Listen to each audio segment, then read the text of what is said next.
so lucky to have Sharon, and we appreciate so much everything she does. So we all knew she was great. It's nice that she's recognized as Virginia's Chamber Executive of the Year.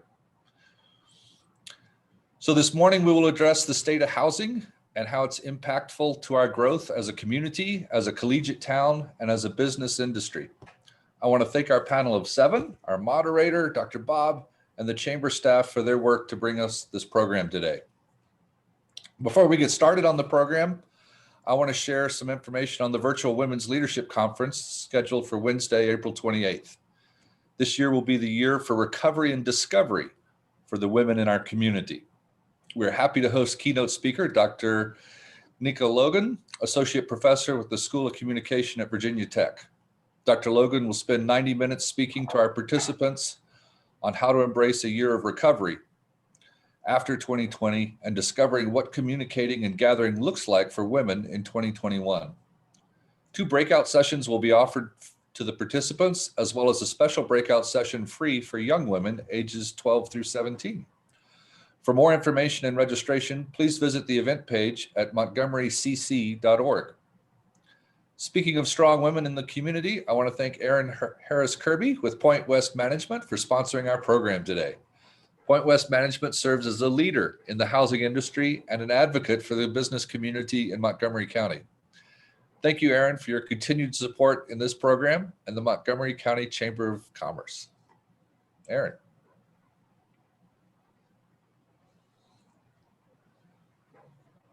All right. I think we have a muting problem.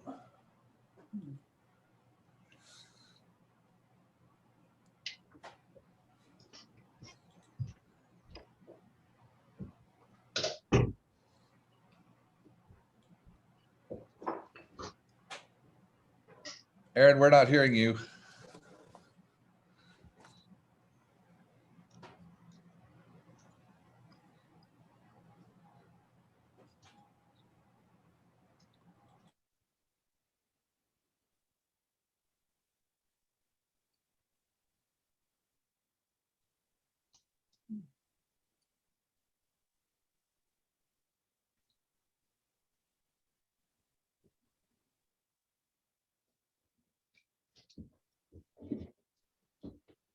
Try now. I can hear you in Jamie's office. Can you hear me now? Hey. Yay. Perfect. Oh, there we go. Sorry for the technical difficulties there. But thank you, Henry. Good morning, everyone. Special thanks to the Chamber for hosting this month's Eggs and Issues and such an important topic to our community. We all know housing is vital and important. It's also ever evolving throughout the community. So I'm happy to sponsor and be here for this event. So for those that don't know, Pointe West Management, we're a third-party management company established in 1998. I've been the owner since 2014. We have about 804 units currently. We do have professional housing as well as student housing. We'll be onboarding about 250 more units this spring. We're excited about. Those are also a mix of student and professional housing as well. What you may not know is that we have a variety of properties, anything from an $800 a month apartment in Christiansburg to higher end homes throughout the community. So now is the time, if you know of anybody, have employees coming in looking for housing. Our spring market's ramping up. We're going through renewals, and so availabilities are new and upcoming on the market every day.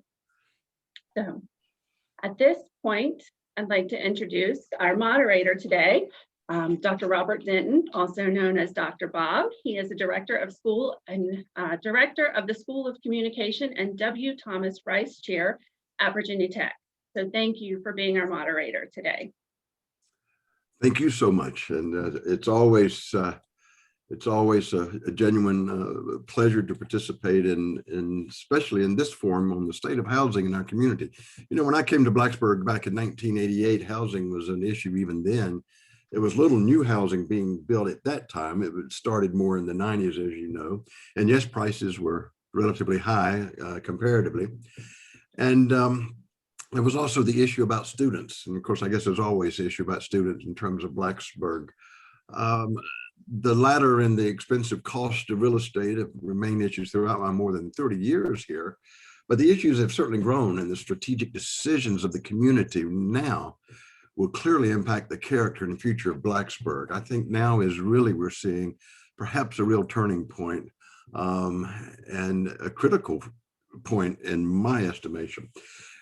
Please allow me to briefly introduce our special panelists and guests. Terry Vangelos is General Manager of the Coldwell Bankers at Townside. Terry, if I may, is a longtime resident of the New River Valley, graduating from Christiansburg High School in '91, and enjoyed a military career that spanned 24 years. He and family live in Christiansburg, and in 2013, Terry obtained his real estate license and started a new career with Coldwell Banker Townside.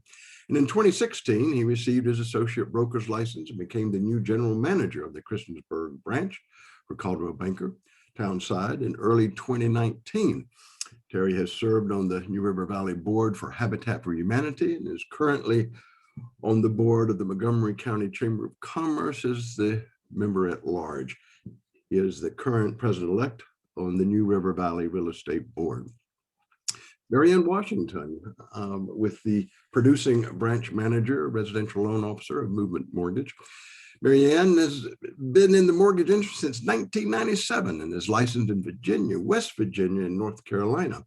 While originally from Michigan, Blacksburg, Virginia is where now is called home. Now, for most of us, the thoughts of obtaining and completing a mortgage just brings us to our knees. It's a frightening process. I don't know, buying a car in between and a mortgage, all the papers, but Marianne enjoys helping people navigate through that entire process. And Erin, of course, is the owner of Pointe West Management. We saw the overview. She's a native of Southwest Virginia, graduate of Radford University. Erin has been doing property management and real estate services for over 20 years. She achieved her certificate property management designation and also attained her real estate broker's license. In February 2014, she purchased Pointe West Management Company after being an employee for 16 years. Erin was recognized as the 2016 Emerging Leader Businesswoman of the Year by the Chamber and the 2019 Distinguished Business Leader of the Year. And Erin resides in Montgomery County with her husband and 2 sons. Matt Hanratty is assistant to the town manager, town of Blacksburg, neighborhood services and sustainability offices. Prior to his employment in Blacksburg, Matt worked for the Community Planning Partners in Richmond, where he served as a consultant, assisting local governments with urban planning and community development project management. Matt began working for the town of Blacksburg in February of 2006 as the Housing and Neighborhood Services Manager, and became assistant to the town manager in October of 2015. In his current role, he is responsible for all functions of the town's housing and neighborhood services and sustainability offices. This includes all aspects of the town's community development block grants and the New River Valley home programs, local housing plans, implementing the town's various sustainability initiatives. He's also responsible for parking nuisance, code enforcement, and various relationships with Virginia Tech. Todd Robertson is the owner and president of Stateson Homes. As president and majority owner of Stateson Homes, Todd brings over 26 years of leadership experience in the real estate industry. And prior to launching Stateson Homes, Todd spent 19 years with a large national home builder, where he started his career in 1992 as an assistant project manager, and over the years advanced in numerous management roles to include sales and marketing, construction management, culminating in promotion to division president. His division was awarded the President's Award for Customer Service for having the best customer ratings for a division in a territory that spanned from Florida all the way up to Maryland. Jim Drader is the Executive Director of Habitat for Humanity. Jim joined the team at Habitat of Humanity of the New River Valley as its Executive Director in August of 2020. He formerly served as CEO of the New Creation Men's Center in Valparaiso, Indiana. That's a Christian organization that helps single men experiencing homelessness. He has over 20 years in the financial services industry, serving in multiple capacities within several banks' commercial lending divisions. Jim obtained a mortgage broker's license and a real estate license in the state of Indiana. And he has a most distinguished record of work with civic and nonprofit organizations. Jake Powell is director of Homeownership, the Community Housing Partners in Christiansburg. He is director of the Homeship for Community Housing Partners. And in this role, he guides the overall direction and strategy of the homeownership teams. Jake is a twice graduate of Virginia Tech, so he's a Hokie for sure. He's also a licensed mortgage loan originator and a Virginia Housing Qualified Trainer. And in addition to his role with Community Housing Partners, Jake is an instructor of finance at Virginia Tech, where he teaches financial literacy and investment strategy. I'm going to sign up for that class in the fall in the Pamplin College of Business. And so thank each of you for joining the panel this morning. Well, the format today, and before we go to some very specific questions for you as a panel, we would like for you to provide a short 3 to 4 minute overview from your perspective about the state and future of housing in our community. And we will go in the order that was listed in terms of the introductions. So Terry, would you please share from the perspective of the realtors about the state and future of housing in this community? Certainly. I'm going to show a couple slides here that shows some things that's happened over our market over since 2005, really. To orient you to the first slide here, the top graph is your homes for sale in Montgomery County. The bottom ones is closed sales. And you see that, I keep looking at that housing bubble. It's more, it's like a housing crisis, housing bubble. It's that one thing that everybody's always talked about from 2008, 2012, to where, we still had an increase of inventory going on, but a decrease in sales, which obviously put a stunt on the market. As you can see, we started climbing out of that starting in 2012 with home sales coming up, and we see in 2015 is what we're starting or towards what I hope is close to the end of this inventory crisis that we're looking at right now. You can see in that top graph that the home sales inventory is just really reduced, but yet, our sales continue to climb. At some point, either there's going to be no more homes left to sell, and that's going to stop and start going the other way, or something's got to happen. But that's future, and we've got to wait and see what happens there. Go ahead and go to the next slide.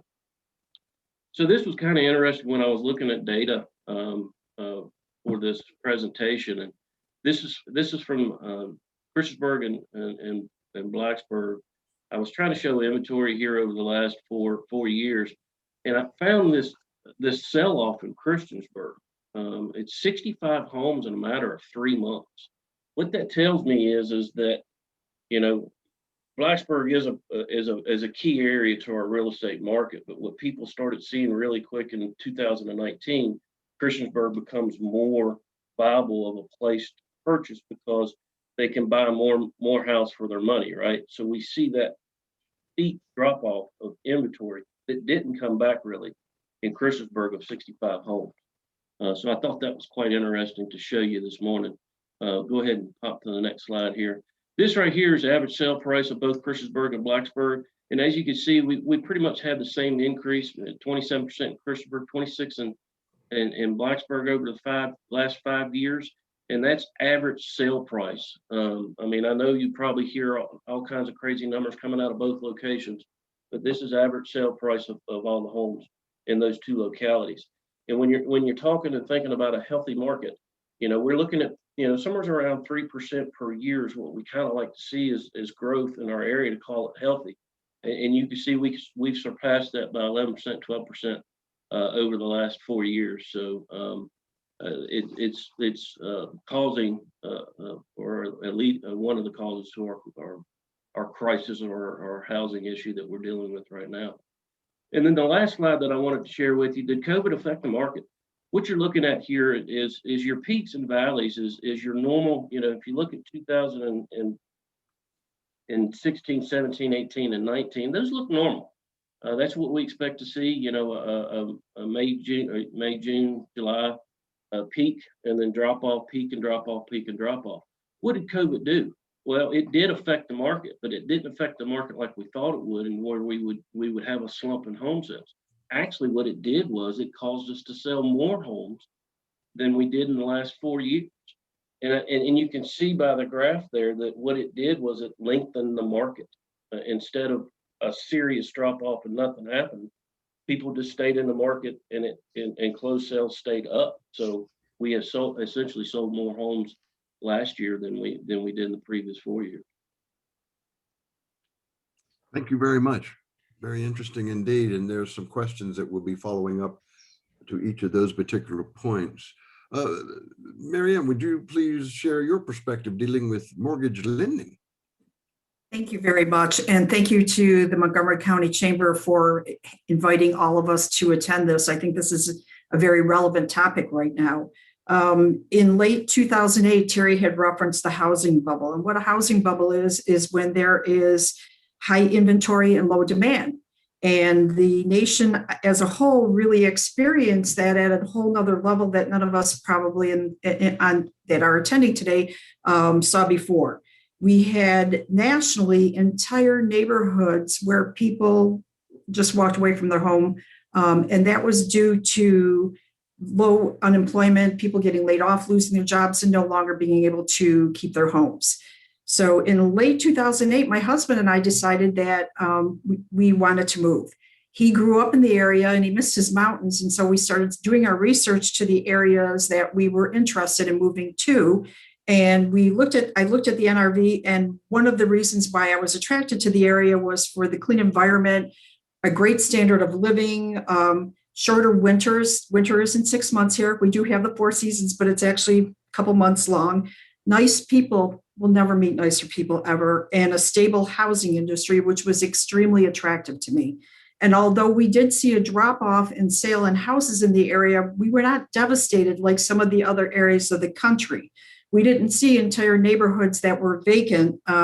We saw a little bit of an increase in price, but we didn't see the dramatic decrease in price. And this made it very attractive to me to move here.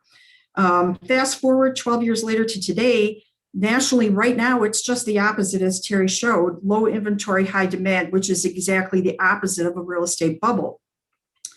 What I had done a little research on what a lot of that is attributed to is between 1987 and 1991, there was an increase in births. And those individuals born during that time now are establishing their own household. So nationally, we're in a situation where we have 8 million more households than we did in the late 2008s and 3 million less homes. And that creates the demand. And I truly believe that this area probably has, if you looked at those numbers, they're probably very similar. So this, coupled with low interest rates, take us where we are today in regards to housing availability. Rates have been incredibly low for the past year. And a lot of people are taking advantage of that, both by purchasing a home because they can buy more house with a lower house payment, or refinancing their existing home to a lower payment, which takes them out of the market to sell their home.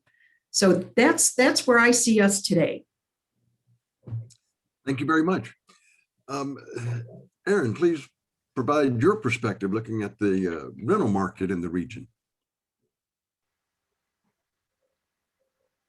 Sure. So I'll go back to kind of what's available now as the rental housing market. And as I know there's some other property managers on here, you'll see we're kind of still tied to the spring market. The bulk of our openings are throughout May, June, July. And now's the time to start looking for those. If you've driven around town, you'll see for lease signs everywhere. So I think we have availability. I think we struggle with effective marketing, and we could work together as property managers to kind of get what's out there, rental housing available. I think some people coming in from out of town may do 1 or 2 quick searches and think there's nothing. I think you really have to dig to find what those homes are available, and just kind of jump on it early. So I think if we could increase effective marketing in the rental housing area, we would all see success. You can go to the next slide. And so student housing, just to speak for this leasing season, we did have a successful leasing season. It was a slower leasing season on the student housing versus years in the past. We're still researching to find out if that's because the students had trouble finding us. We weren't able to do in-person housing fairs that we've done in the past, where we have, you know, anywhere from 3,000 students that we're giving information to. It went to a virtual platform, which, as we all know and talk about, Zoom is sometimes not the greatest way to get your message and reach everybody. We did have more success this year in leasing the 500 to 600 a bed. We're pretty full on those. What is still available is this particular project here, which is $850 a bed. So we don't know if that's COVID related, or it could be a little bit of market saturation. There's some new projects coming online that we are competing with that we haven't in the past. Last year, this particular project was one of the ones that leased up quickly. So we're still trying to trend. As you all know, there were some housing projects that came down this year, and they'll be coming back online over the current year. So we are watching the student housing market, and I think it's a little bit too early to tell if that's going to be COVID related. And I think it also depends on what the university does as far as in-person classes and future enrollment for that as well. Thank you very much. And let's continue focusing on the I'm sorry, I've got a couple. oh, I'm sorry. Just to speak to the future of housing, a couple of things we're working on. This is a project we're excited about. If you recall the Oak Tree extended stay over in Christiansburg near the new Waffle House there, almost near the rec center. So it was an extended stay lodging for transitional construction workers, professional executives. We are in the process of remodeling that, as you can see, the before and the after, and we think this is going to be a great transitional housing option for people that maybe are waiting and working with an agent to buy a property and they haven't found something yet, or maybe they're building a home and they need something transitional, or for any technology companies or other companies in the area that have a need for executives to come in. A little bit changing. The length term is now going to be 90 days approximately for shorter term, but it's anywhere from 3 to 6 months. It's a great transitional option coming up later this spring. And then one more, I think this is kind of where we may be evolving as to new projects. This is a project coming online in Blacksburg on Glade Road. I think it's interesting. It kind of offers housing to all. There's an affordable aspect there. The existing 12 units you see as phase 1 there, those are going to be affordable housing. They are capped at the rates. You're not allowed to increase the rates for the next 5 years. So that leaves the tenants that are there in place and affordable options for others. And then the other phases will be a hybrid of professional and student, but the town it will not be all student housing. They have capped rates there on what we're allowed to lease to. And they're really trying to bring it in as an active community with gardens, yoga lawn, dog parks, things like that. So that will be coming online later this fall. Okay, thank you. Let's continue with considerations of the student housing. And so, Matt, please, what's your perspective? Thanks, Dr. Bob. What I thought I would share with everybody is just some statistics on our growth the past 10 years, particularly trending with the university, because I find it really interesting. If you look back to fall 2010 with the university, there's roughly 28,600-ish students, and that's undergrad and grad. And then if you start trending forward to where we are today, in 2015 at the 5-year mark, that growth was about 30,500. So an increase of roughly 2,000 students in our community. And then when you start looking at where we are now, fall of 2020 numbers, university is right over 36,000. So there's been about 8,000 or so students that have been added to our community the last decade. Then when you factor in the new faculty and staff, I don't have good data for that, but roughly 3,000 or so new employees over that same time. And that's just at the university. just to kind of see how we've grown over the past decade, which has been very significant, particularly when Dr. Sands, made the announcement that they're going to actively grow undergrads. They always have creep, which is kind of that first 5 years you see, and then there's some real pointed active growth, which has an impact on our student market. And then looking at the town side on what do we have in our community in terms of inventory? By our rough math, we kind of keep track of purpose-built student housing on the larger apartment complex side. We have an inventory of about 19,500 units, give or take. And then we have another 4,000 right now that have been approved or at various levels of site plan review, not rezonings that need to be approved, but are actually going to be built in our community in the next 1 to 2 to 3 years already, to give us an inventory of purpose-built student housing at about 23,500. And then if you look on campus, the university, depending on the year, non-COVID, they have anywhere between 9,000 and 10,000 beds on campus, just depending what they're renovating and whatnot. And I think, one of the interesting things from the town's perspective is that university bed number has been fairly static for a while. They haven't been able to keep up with their own growth. And a lot of that has been shifted to the community. And we've done a lot. I mentioned that 4,000 coming online. Prior to that, there were some very big projects. The Retreat and the Edge come to mind immediately, but there were others to try and keep up with the student growth. So I still think there's a gap of purpose-built student housing. And what you see is that resides in our neighborhoods through student rentals of single-family homes, some smaller duplex townhomes that wasn't included in that larger 19,500 number of our current inventory. So I think it's an interesting thing, we're all talking, and I think the university moving forward has to be a part of the solution for housing. If we really want to address it, they have some land and other things. That's one of the things that we'll be focusing on the town, is to more actively engage them in that, because the growth, we can't keep up. And it's not sustainable with the way our roads and networks are. So I just wanted to give a little quick lay of the land from the town's perspective of where we are and where we need to go. Thank you. And again, there's some questions that we'll follow up on that. Todd, there's currently so much development going on right now and future plans for major projects. Would you please share your perspective and view? Sure. Yes. Thank you, Dr. Bob. So one of the things Terry Vangelos had hit on this a few minutes ago, in that we had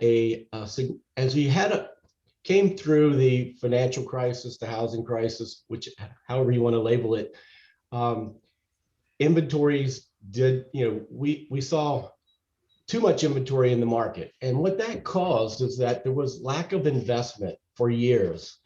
And as new neighborhoods, no one was going to push them forward in putting capital at risk when there was so much lot inventory out there. There were so many homes that were on the market. And new developments take a lot of time to get through. And in some locations, even here locally, they can take 3 to 5 years to get a project from the time you identify the project, you do the engineering, you go through the entitlement process and the site plan review. So I wanted to hit on that a little bit. That's going to be a theme of mine, I think, throughout this. The other thing that I wanted to talk about is just inflation in our industry in new home construction. In the last 12 months alone, we've seen an increase in our cost to build a home that's in excess, actually, of 12%. The chart on the far right just gives you a quick example of what lumber prices have done over the last 12 months. And we thought in the fall in December that we thought they were going to start to come back down. You see a little dip there, and they've been increasing at a fairly fast pace since. And the average single family detached home right now is about $24,000 more today in lumber alone than it was a year ago. So another thing that has gone up significantly is the cost to develop land. 5-6 years ago, the average cost to do a new home, single family detached type neighborhood was running about $250 per linear foot of pavement. So if you drove through a neighborhood and you have curb on both sides, you have sidewalk on both sides and the pavement, and all the infrastructure that goes into that was about $250 per foot. And today you're looking at about $600+ per linear foot to develop land. The other thing that's complicating it as well is that we are in a region that has a labor shortage. And I think this is really a national trend. It's not just local, but we have relocated a couple companies here. For example, a concrete company, they moved 15 people to the New River Valley this past year in order for us to get the kind of capacity we needed to build the homes that we have sold and project to have sold. So if you go to the next slide, again, it talks a little bit about home price increases. We are currently about 4 million units short as a country today. And on the average, as a nation, we need about 1.5 million homes a year to be built, housing units to be built just to keep up with replacement and also new household creations or formations that are nationwide. And this is going to be the first year. 2020 was the first year, and I believe about 7 years we've even come close to that, and it may even predate all the way back to 2008, 2009. Someone else hit on it a little earlier. We do have a lot of millennials that in some cases have delayed home ownership significantly longer than what a generation ago did. And those folks now are coming on the market. They are, now they have children, they got to get out of the parents' home. They're also moving out of the condos and so forth. And we're seeing especially in, take Northern Virginia, for example, we're seeing a lot of folks moving those family units that it was really cool to have a place in Arlington or Alexandria now are moving down 95 or moving out west of 66. And I sometimes refer to Blacksburg or the New River Valley as an extended suburb to some degree of Northern Virginia. So the other chart there also talks slightly about, we do know home prices have increased at a very fast rate here in the New River Valley, but we still lag a lot of the national and most larger metro areas. We still are increasing at a slower pace than most metro areas. So, and if you go to the next slide, kind of just gives you an idea. I think we're missing 1 0 there at the top line, but you can kind of see an idea of what building permits have done in the area. So there is a lot of supply that is ramping up. It's a lot of investment in the area. The first year we started Stateson Homes in 2012, we did 12 homes. This year we're going to do about 112. And we project next year it's going to be closer to 160 based on the land positions that we have in the new communities that we're opening up. So I think there's a lot of good things coming on the supply end of things. If we go to the next slide, this is just something that we track internally, and I'm sure it's not exactly 100% accurate, but we track what housing units are going on in a couple different areas. Blacksburg, as you can see, our estimates are up and coming, about a little over 1,600 units. Christiansburg 750, Montgomery County 900+, and Giles and Pulaski 800+. We are seeing it is now opportunities in Pulaski and Giles are very attractive to us because we do believe we're going to be able to offer a single family home in those two counties that could be in excess of $150,000 less for the same home. And I think we will pull some folks that a 20-minute commute in most regions of this country would be deemed excellent. In our area, for some reason, there's a little bit, maybe that seems like a long way, but in Northern Virginia or Charlotte or Atlanta, anything under 60 is usually fairly favorable. But again, the overall message there is you see what's coming on, and there is a lot of investment, a lot of capital flowing into this marketplace because it's of the the demand that's out there. Thank you very That's much. it for me. Thank you, sir. And of course, this concern about affordable housing is just not about lower to middle income families. For over a decade, our new faculty who are knocking on the door of 6 figures a year moved in Christiansburg. Well, there's only been one in a decade that stayed here, rented for 5 years, then built it. Going beyond Christiansburg, the most recent 2 faculty, they're in Roanoke. And so, Jim, we'll start with you. Your perspective as it relates to this broader notion of affordable housing. I think one of the biggest things that sometimes I guess I think I'm the elephant in the room, and what is affordable housing? We were successful last year with a project on Church Street with providing seven townhomes with subsidies. We delivered those homes to those residents, those 7 residents. Some were faculty and staff. There was a veteran. Some of them worked for the town of Blacksburg, but we delivered those at anywhere between 150 and 155 per unit, 155,000 per unit. And I think that what we do is at Habitat, and the concerns that we have are what's affordable, what based on a living wage, trying to keep the housing cost burden down. What do we have to deliver these homes to these individuals to keep them to be able to work and live in the community, so they don't have to have those long transportations. So then we've got transportation issues and all those things that go along with it if we cost burden these families. And so the biggest challenges that Habitat faces, and as we all face, is the limited land availability here in Montgomery County, and trying to find those avenues where we can produce affordable living wage homes. I get the fact, been around long enough to know that when demand is high and supply is low, prices go up, and everybody wants a return on their investment. I can understand there, but we need to at least begin the conversation of how do we set aside parts of these developments? How do we find subdivisions within the communities that we live that provide long-term and long-lasting affordable options? And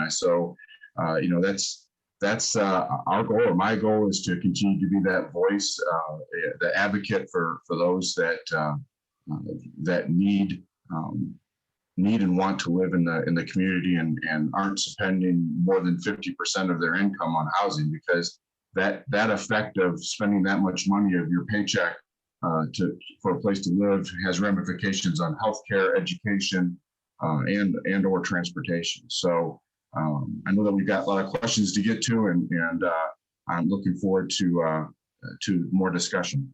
So thank you very much. And I've only been in the community for about 6 months, and I got to tell you that I love the area. I've found nothing but warmth from this community, and very supportive of my transition. So thank you so very much. Thank you, sir. Jake, from your perspective, please, as it relates to affordable housing. Yeah, thanks, Dr. Bob. I'm going to probably echo some of what Jim just spoke to. I appreciate the Chamber inviting both Jim and I in to speak to this issue through the lens of affordable housing. And traditionally when we hear the term affordable housing, a lot of people think low income housing, and I'd like to reframe that. And I think our community should start to reframe that so that we can think a little bit deeper about housing strategies that serve everyone in our community. And so for me, affordable housing simply means housing that is affordable to the people that live there. I think we know that is increasingly difficult for low-income families, but that affordability pressure is felt across multiple income bands throughout the New River Valley. And so by definition, low income in Montgomery County is a family earning lower than $66,000 a year. And so I think it's important that we frame what that means, because there are several young professionals in our community, several working professionals in our community that live in households that meet that requirement. And so the second income band to really think about is moderate income, this middle income, and that's families earning over 66,000 but less than 100,000. That's by definition what low to moderate income families are in Montgomery County. And so if the problem exists for both of these income bands, we have to think about solutions for both of these income bands. And there's different resources available for each. It's a big, complex problem, but there are opportunities that exist that really we can take advantage of, and we haven't been doing a great job of as a community. One of the big ones is certainly attracting state and federal resources to the New River Valley, and in particular Montgomery County. We don't compete well against our neighbors to the north and to the east. And the main driver there typically is the buy-in and contribution of local investments. You know, a quick example is just on Monday, Governor Northam announced $24 million in state home and housing trust fund dollars that would go out to the state. Only 2% of that came to the New River Valley, and that was for a project in Pulaski. Community Housing Partners had 3 applications in. Two of them got approved, one in Galax, one in Williamsburg. The one that got denied was in Montgomery County. And one of the main drivers there is we don't have the local and contributions to be competitive against other projects. Really, some of those contributions can exist in forms of tax abatement. And so as a community, we should be thinking about putting investment into housing to attract outside resources. Sometimes it's really easy to think, what don't we have? Why can't we fix this problem? Because we don't have A, B, and C. We really need to think about what are the tools we have that we can use locally that can help address this problem. And so that's in the low income space. In the moderate income space, you know, those resources from a state and federal perspective are not available.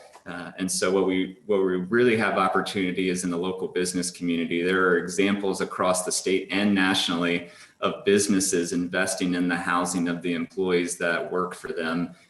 This can help reduce talent acquisition cost and increase employee retention. And there's plenty of models to look at. You know, we can't get into the details right now due to time. I'm happy to, hopefully they come up in the Q&A, or I'm happy to follow up with anyone that wants to explore those ideas more. But really, comprehensive strategy is what I think. We need to tackle this from multiple angles.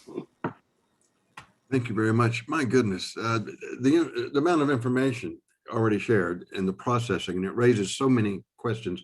And I too am sensitive to the time variable and factor. And so the chamber did provide me with a list of questions. I want to try to get to as many as possible, but at the same time, have a discussion. So I'm, as moderator, I'm going to use a little bit of discretion, and then Susan can fire me as we go. And so in the moments we have, and then also as I will kind of keep the order of the panel going, that way I can manage the comments better perhaps. The law of supply and demand dictates that when housing demand outpaces supply, the prices go up. Supply increases in response to that demand, the prices should stop decline. Well, the housing market in our community doesn't really necessarily seem to follow this pattern. Can you kind of explain why our community may not be following what is intuitively what we would think would be the normal pattern? And we'll start with Terry. We'll go down the line. You know, our market, as I did show, it does go in cycles. You know, I think right now we're experiencing that extreme cycle of just low to no inventory, and I think we're going to cycle back. But you know, Todd and a couple of other people pointed on the fact that we got to increase inventory, or we've got to start thinking about moving out to other areas, which the market is showing that shifting to other areas. Dublin's starting to become a real good spot for people to drop into, and their home sales have increased. Rafford's home sales have increased. We need to figure out how to keep that within Montgomery County, and maybe start looking at the Reiner area, the Shawsville, Elliston area, where we could start moving to help Montgomery County. But I think that the market's going to fix itself eventually. But if I had that crystal ball to say when, I'd probably make a lot of money, but who knows when that's going to happen. Marianne, would you have any reactions to that? Couple of reactions. I think lower interest rates have prompted a lot of people to refinance their homes. If they're spending the money to refinance, the odds of them listing their house go down. So that contributes partially to it. The other part too is we're very fortunate in the fact that the private owners who have students who are attending tech, there's no vacancies or little vacancies in the rental market. And if a landlord can't get a house rented, he lists the house for sale, and that's not happening right now. There's a lot of competition for homes with individuals looking to buy, with people who are looking to buy to put their students in a house instead of in the rental market. Yes, Aaron. Yeah, I would say for the rental housing side, it is definitely driven by the university. If the university is in transition of dorms and there's a shortage on campus, and some of the new projects coming down, at times it does cause the students to infiltrate to Christiansburg and some of these neighborhoods that we're talking about. I think as we see these new student housing communities coming online, that will draw the students back to campus and make more openings in these neighborhoods for either home buyers, if the owner decides to sell, if it's been a rental, or for professionals relocating to the area. Thank you, Matt. So I'm not going to touch too much on this just in the essence of time, but our observation in Blacksburg is, the housing prices are never going to go down from where they are. I mean, they may, level off a little bit, but we just don't see them going down, and it's just basically, land. And as Aaron said, student housing drives our market. We're about 70% rental, give or take a percentage point, depending on where we are with development. So unless Virginia Tech goes away or their model completely changes, we don't see that changing in our community. So it's one of those parameters that we're going to have to deal with moving forward, with some other strategies. And Jake mentioned some good ones. And just as a quick aside, one of the things that the town is doing with regards to affordable housing, and I couldn't agree more with Jake on how we define that. We need to change the narrative and the understanding of what that means. But we're looking at a lot of different engagement strategies this year to start to come at it from a policy perspective. It's not a silver bullet. We're never going to be able to get to a community where everyone who wants to live in Blacksburg can, just because of supply and land. It's always going to be a challenge. So we need to do our fair share as a community, but the larger NRV is very important to this housing piece. And I thought Todd did a good job kind of touching on the national trends, and then that fits into, the NRV as well. Good transition there. Todd, would you have any reactions? Yeah, I think the markets are working great in this case. It's just that the difference between housing and maybe widgets is that if widgets get in short demand, you can crank up the manufacturing plant within a day or two. With real estate, it takes years to get the new projects going. And so there's a lag time, and that's what we're going through now. I think it can be helped. Well, I'm not even sure about that. Certainly some of the government regulatory, some counties or towns do a better job getting things through quicker than others. And that certainly can decrease that lag time. And Jim.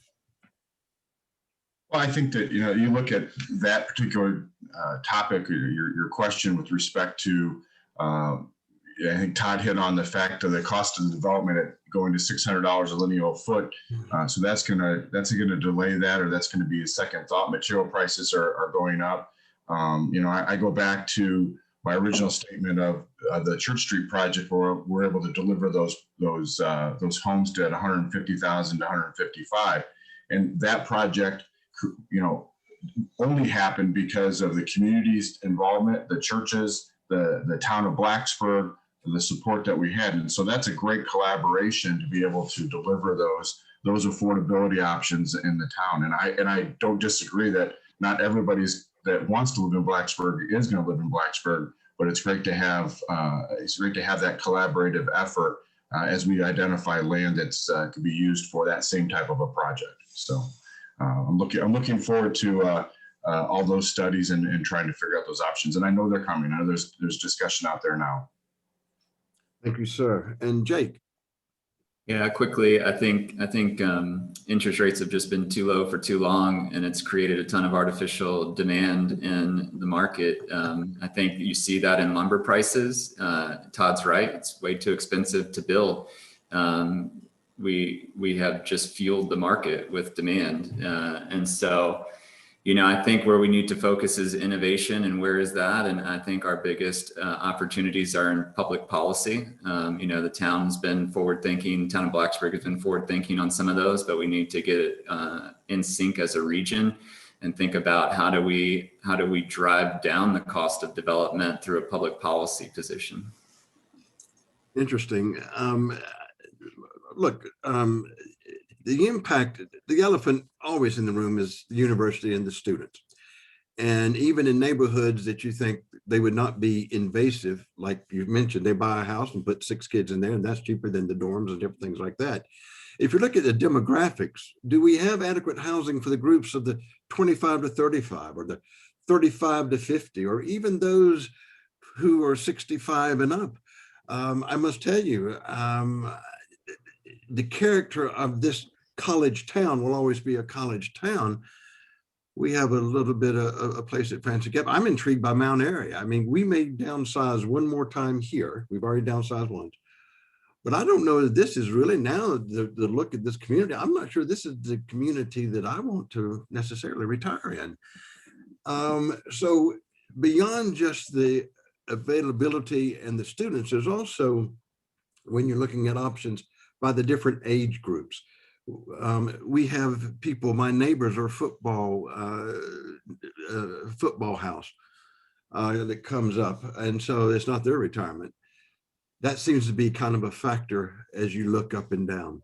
So let's address, in the time that we have remaining, if we can, what about the demographic aspect as it relates to the housing? And Terry, I'll start with you. So, I think between 2013, 2015, when we looked across those demographics, I think we were really well balanced, okay? I think what we've done now from 2015 on is with the price increase, we've outpriced that middle income family to be able to afford to buy a house. And we're looking at that, we're looking at that 35 to 50 or maybe the upper end of that 25 to 35 age bracket of whether or not they can afford the housing. We're missing that 200 to 275 in Christiansburg, or that 300 to 375 in Blacksburg, what I used to call the sweet spot, where most of the houses were sold. Those have shifted north, leaving those buyers behind.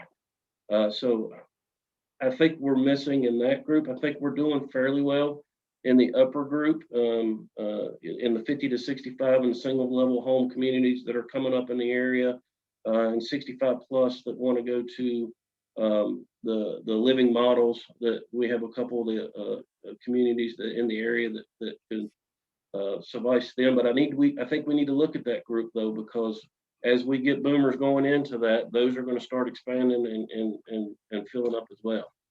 That's me. Thank you. Marianne. I see much of the same challenges. Mine are probably a little different than everyone else's in the fact that when we're qualifying the lower at the 25 to say 45 demographic area, what's factoring tremendously in is student loan debt. It really takes a lot of people out of affordable housing. The way it's a plus and a minus. My son and I had this conversation not long ago that wonderful job that he has, he is able to do and make decent money because he had student loans that supported him through school. So that to me is our biggest challenge, and that's not a local challenge, that's a national challenge. So student loan debt takes them out of some of the affordable housing in the area and takes them to other areas. The other challenge I see is even those who are higher than that demographic, the brisk housing market with the multiple offer situations often make them consider other areas, period, not here. And that's a problem. If we want to bring in talent and if we want to retain talent, we've got to make sure that our housing can support the talent. Thank you very much, Aaron, which you were probably fussed with me about my comments about students, but. No, not at all. I think it goes back to effective marketing. I think we do target a lot of those age ranges, but I think it's competitive and limited. So I think it's just educating people on where to go and what's available. On the rental side, I do think we struggle on the senior housing side of things. We may have a one-level home, but it's not going to be a fixed price for a long-term rate, or being third party, you don't know if that owner is going to want to sell or transition to that home. So it's not a real long-term option for retirees. Thank you very much. Matt. I'll just kind of build on what Terry said and a little bit of Aaron. What we see on the Townside is one of two things happening in terms of development. Generally speaking, with the farm kind of being the exception that Aaron showed us earlier, is it's either student housing, mostly on the higher end, or the 450 plus single family homes. And it's simply because land prices, this is speaking from Blacksburg, are too expensive to build cheaper. I've had a lot of conversations with developers and home builders, and Todd touched on it, $600 per linear foot to develop a subdivision kind of thing, plus the cost of lumber and housing. Is you will talk to developers and they can't build in that sweet spot that Terry mentioned. It just, the numbers don't add up right now. And to Jake's point of, that's where we're looking at policy conversations, and it's going to come up later in the year. And I implore all of you to get involved with those conversations. And what I'm getting at is, if we want to even attempt to hit those numbers for the young professional, mid-range professional, or even the senior homes that are single living, we're going to need to increase our density significantly in our developments. That's the way you can drive down affordability, or at least try to, in our community. So from the policy perspective, that's where my staff and I are working on right now, engagement. We're going to come out with phase 2 of our survey. I'll put a link in the chat here in a minute, but that's really where we're going to have to tackle it from a policy perspective, particularly in Blacksburg. And the train is coming down the tracks in Christiansburg too. That trend, they're behind us, but they're on the same trajectory.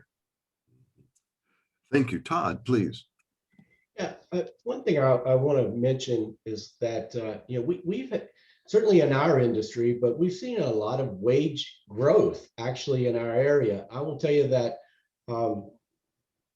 even our concrete company, I was just having lunch with him, the owner, a couple of weeks ago. He starts his people at $37 an hour to do just traditional concrete work. And so the other thing that I would mention, we've increased our salaries to our project managers, for example, and most of our staff by about 20% over the last 3 years. The average student graduating from the building construction department at Virginia Tech, the average is making $63,500 as starting salary plus bonuses. So we've seen a lot of wage growth, which I think can help. That's what you're also seeing, is that with home prices going up, there is a lot of folks that are there that can't afford them. I guess that was the main thing I wanted to kind of get across there with that subject. Thank you, sir.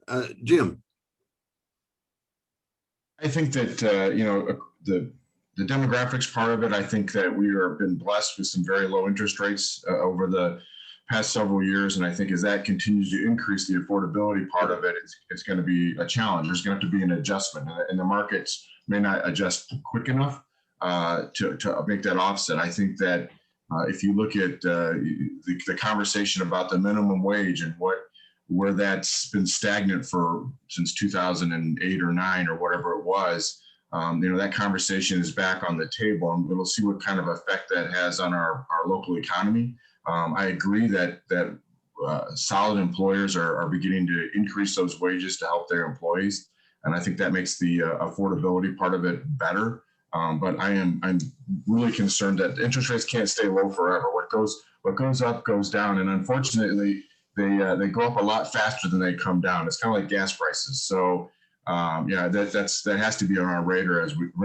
look at these changes in policies and as we move forward. So, Thank you, sir. Jake. Thanks. The regional commission will soon be putting out a regional housing study that I think will speak to gaps in all demographics of housing in the New River Valley. That's why I think we really need to think about this as a complete comprehensive idea. Sharon just put in the chat, which I can't agree more, that housing is an economic development issue. And until we start thinking about that, both from our municipalities in sync with our business community, that's where we will make real progress. If this community is going to continue to grow and continue to attract the talent, we have to be able to provide housing. And so if that housing's not there, we're going to miss out on opportunities. And so I think Matt also nailed it. We really have to just tackle this, in my perspective, from a policy standpoint, both from a business community policy, how are we going to think about housing, and from a government standpoint, how are we going to address housing? Both of those together are going to be what makes progress in this community. Well, thank you very much. I'm cognizant of the time. Henry, I'll turn it back to you, sir.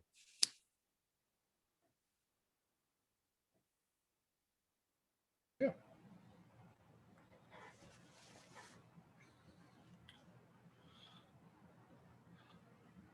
All right. Well, thank you all for joining us today.